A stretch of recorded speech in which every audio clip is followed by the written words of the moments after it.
फसल मौगी मिललो हमरा देह कदल कौजार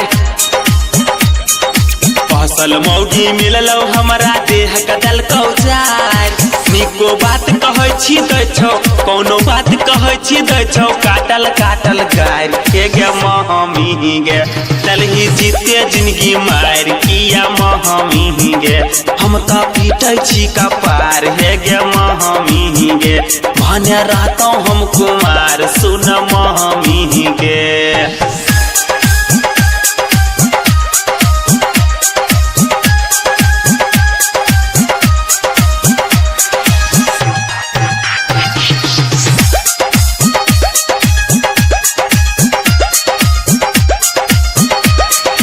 कनिया मिललो बुटनी मिर्चा शिमला मिर्चा सार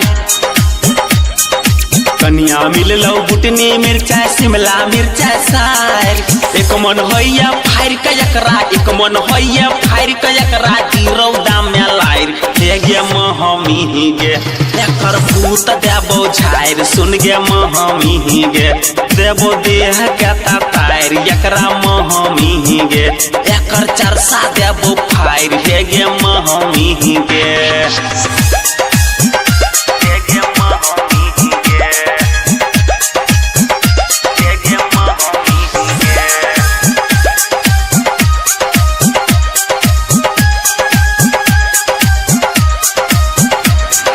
तिलक दहेज के चक्कर में तू दिल हो हमारा बोर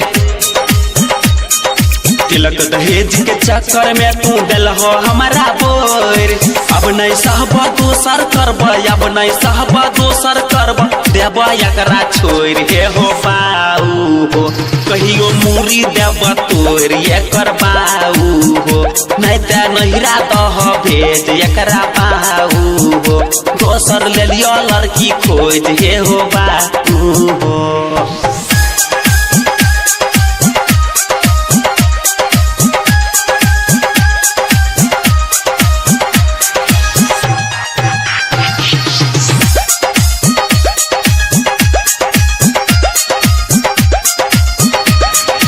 संजय प्रेम दीवाना के अब जिंदगी भेल बलाय